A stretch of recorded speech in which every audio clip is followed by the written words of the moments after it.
Hey everybody, this is A of the Dawn, and by request, I am, and also by my own intuition or downloads or ideas that have come to me, I'm doing videos on Chiron.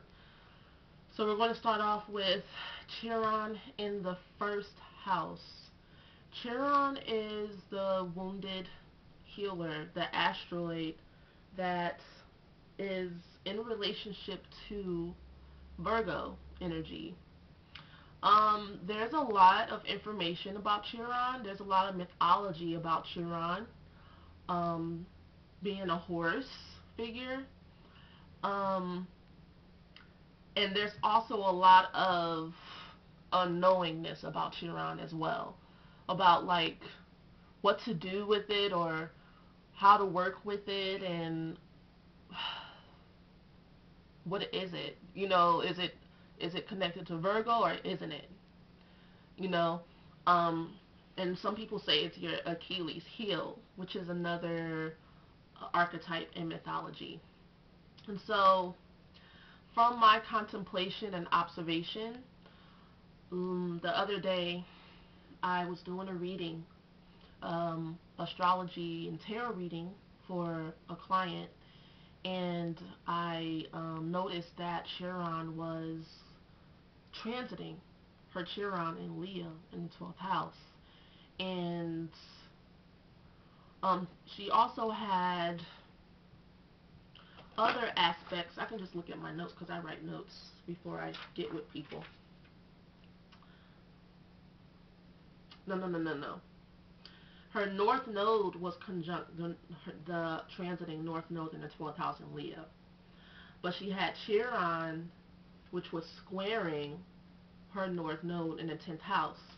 And as I talked to her, the main thing I realized is that in her relationship issues, I also come across a lot of people's charts that share a Chiron with their twin flame. And in her relationship issues, her Chiron is the best part of her, but she doesn't know it. And I feel like Chiron is a part of you that you offer it up. You offer it up, and you offer it up without awareness of its value. And you also allow that part of you to be overused. And it was probably overused and overlooked as to how it was harming you in your childhood or in past lives or in a little bit of both, because we don't die, right? We are in a continuation. We're forever. Energy just keeps on moving. And so with Chiron, what you'll find in the first house is that your personality is stagnant. And you try to hide it, of course, because first of all, the first house is about having a mask that is ethereal, though. It's kind of like I'm a Scorpio sun with a Virgo ascendant, and some people say I don't see your Scorpio sun. I see the Virgo though when they first meet me, because I'm reserved up front. I'm reserved up front. If you have Chiron in the first house, I want to say, bitch, you don't know how to be. But I'm not cussing at you. I don't want to cuss at people. I'm not going to say that. You don't know how to be. Personality wasn't something that was needed in your family. People like, I don't need all that. I don't need all that extra yang. You know, I don't. And your personality is healing for people. Just you being you is enough.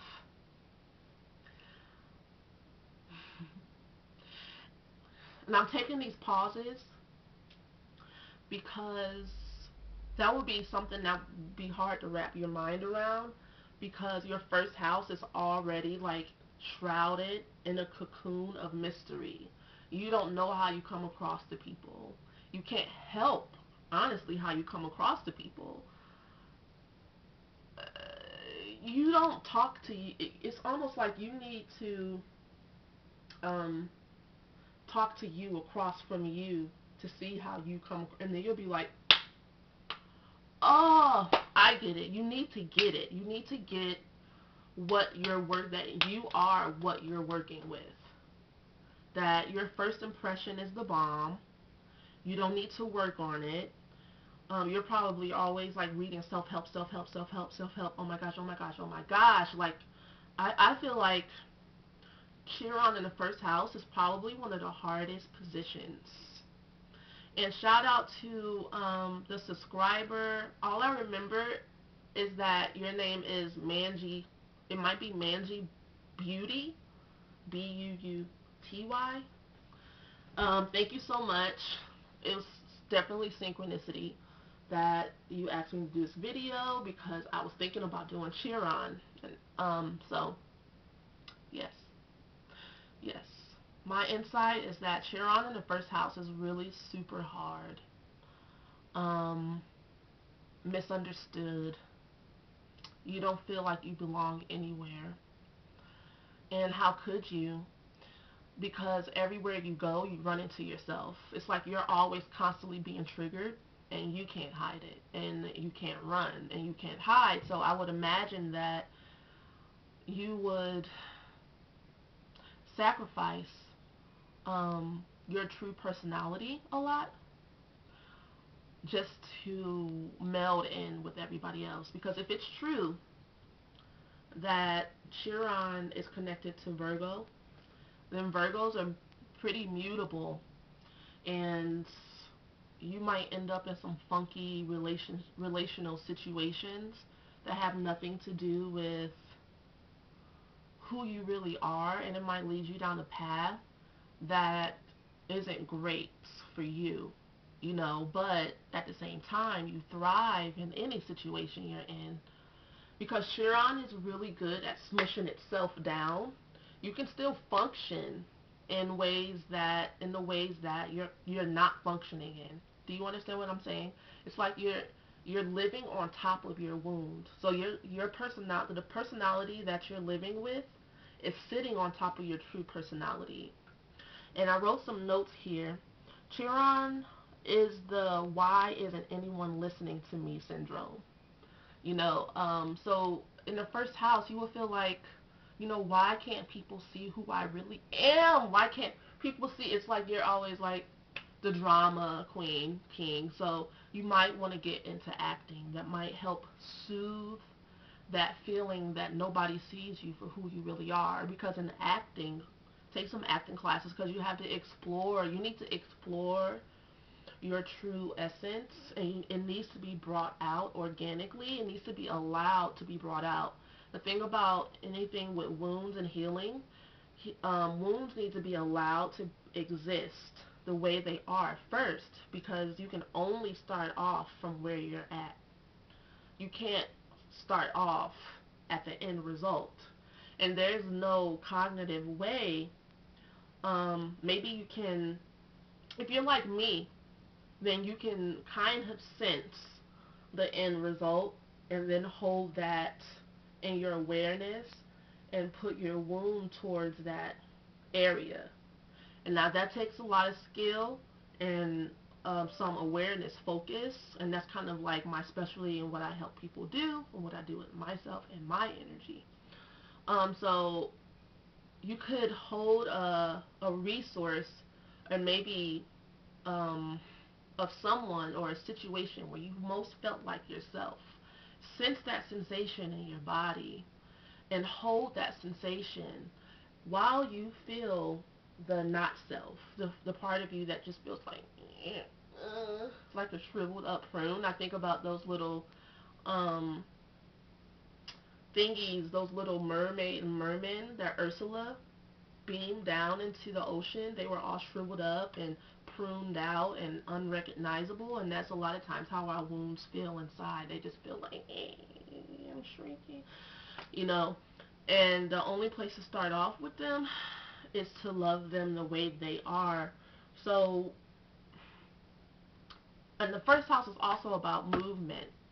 You know, our personalities help us move through the world. So if you have a harsh personality, you might have a lot of false starts, no starts, doors slammed in your face before you even get started, because you don't have the awareness of what foot to put in front of the other, how to put it in front of the other, where to place your footing. Is your footing can never quite get a gallop. You go clink clink and people be like slam, you know, and you're like, damn. And also Chiron can leave you feeling like, you know, why even bother? Why even get started? Why even try? And the thing is, with the Chiron being in your first house, you have to try. It's like always in your face. You cannot get away from this. So I can understand your frustration.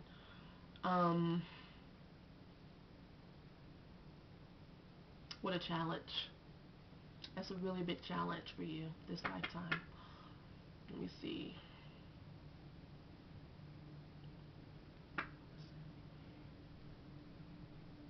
Oh, in Chiron in the first house, it may seem like you are in agreement with other people when people be like, you know, and when you get in personal relationships, people can really see your wounds, right? And if that person that is an asshole and doesn't understand unconditional love and how to love, and I don't like calling people names, but for the terms of this short 11-minute, 12-minute, 15-minute conversation, they're an asshole, okay? Um, they might be like, you know what, you really need to like grow up, or you really need to stop being childish and stop making everything about other people or needing validation from other people. You can do this on your own, blah, like, and you're just like, you know what, I am like that. You're right, you know, and those are Chiron is like the area where you allow people to abuse you, allow people to because your head's already down and like really down. You're like really down on yourself about that. It's something that really like, because people can like jerk you around by that wound, especially with promises. And I can see that you might get caught up in like a guru type cult situation if you had a Chiron in the first house, because you're like always searching for answers about like who you are, and if somebody like ever told you that that they love you and that you're okay the way you are, and you're a princess and you're a king, you're a goddess, and you're going to be great, you're destined to be a star, you'll be like, I'm following you everywhere you go because I really need that inside of myself. And bam, that's the key right there. And if you don't want people to yank you around by that wound, then you need to have that inside of you for yourself. And this is how you start off saying that. Even if your head is all the way down and you feel all the way shriveled up and you're in the I can'ts, you take that wound. Within that wound, this is not a mental thing. While you're feeling really bad, be like, you know what? I could change that. I could feel better. I could feel a little bit better than I do about myself. I could hold my head up a little bit more than I have my head up right now. I can move forward. I can get past this. I can see a little bit further than I could have than I've seen within the past 2 seconds. And your energy will start to open up and expand for you. Because right now, if you're really struggling with this, your energy is just kind of like down, and it's just sitting there, and it's sad, and you probably are in agreement with it. Like, your other parts of you need to help you out. Like, there's other parts of you that are sound enough to watch this video. So you need to use those parts and those cells of your body to, you know, uplift you. You like be your own cheerleader. If you look for a cheerleader outside of yourself, unfortunately, how this law of attraction works, you're going to find a mirror of how you really feel inside. Deep down inside, people aren't, Most people who have the time to um, try to build your self-esteem up all day are going to get tired of it. And they also have the same wound. So, in saying that, you're probably really a really great life coach. You know what I'm saying? Because that is like the fucking best part of you. That's the best part of you. Your personality is the best part of you. Believe it or not. It's weird how that works. Okay, so the woman I was giving a reading to in a relationship, she was very domestic. She cooked, she cleaned, she gave good love. Just her love was so amazing. I could see it in her, but that part of her was also really sad because it had never experienced that same love that it was giving, you know, and it was searching for that. You know, she was going on relationship retreats, singles retreats, looking for someone to love her. And she finally found someone. And after 6 weeks of heavy inclusion, you know what the other partner said? Oh, you're not confident enough for me. I was like, bitch. No, he didn't. I only say that because he has the same wound. If you're in a relationship with someone and they're staring at you and telling you what's wrong with you, you know, they most likely have the same wound. And another hack for Chiron, healing your Chiron, if you can love someone else unconditionally with the same wound as you, you won. That's it. I'm not saying that it's an obsessive love where you stay and you stay and you stay and you just keep harping and try to get somebody to change and change and change. No. Unconditional love is actually allowing someone to be with their pain, whether or not they can give you love or not. You know, unconditional love is allowing someone to have their process and leaving them alone and just being there when it makes sense to be there, not being obsessed with being there, not being obsessed with healing someone else. You know, if you can do that for someone else, then you will be able to do that for yourself. Anything else? Yes. So Chiron in the first house, um, being yourself, being your true self. And it's almost like you want to control your personality all the time because Chiron also makes you feel like a rush. You feel like kind of like in a hurry to make something happen. You feel in a hurry to get out of that wound, really. You know, you feel in a hurry to develop and to make your dreams come true in that area. You feel like a rush to evolve because you're going to miss out on this like big dream that you have, you know. And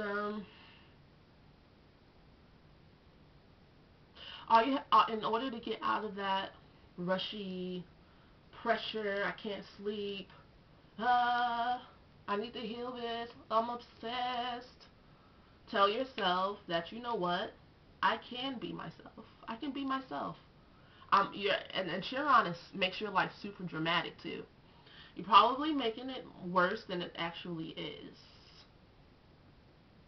If you're not in an abusive situation where someone is like, dan, dan, ding, ding, like just putting their thumb down on that wound, and you're able to just kind of like listen to yourself and have some time to yourself, write in a journal, sip some tea, have some quiet time in the morning and meditation, girl, you're not doing all that bad. Or man, you're not doing all that bad. You just think you are. In order to heal a wound, you have to be willing to stop the madness and get out of the drama of having a wound. You have to allow that space, that time in your life to be over with, where you associate your whole personality with being wounded. Um, because most of us aren't really going through anything all that serious, we think we are. So that makes you mostly insane. It's like you don't have any real problems. You're just insane. And with that being said, you can do this. You got this. Your wound isn't going to kill you. It's actually here to make you a more humane person, an understanding, unconditionally loving person, part of our soul group and society. You have a lot to offer. You have a lot to say. And it doesn't have to be because you're being like someone else. Like I can see that maybe with Chiron in the first house, you might want to take on other. You'd be like, I wish I was like her. I wish I was like him. It's like a theme. Like I wish I had that. I wish I did that. I wish I was like that. I wish people looked at me like that. You might find yourself jealous of other people's personalities and how they come across a lot. But anyway, I will talk to you guys soon. I hope this was helpful. I am going to move on now and work on Chiron in the second house. This is Aya of the Dawn. And remember, you are not going through anything serious. Your wound is how you're handling your wounds is creating a drama. Okay? I'll talk to you soon. Peace.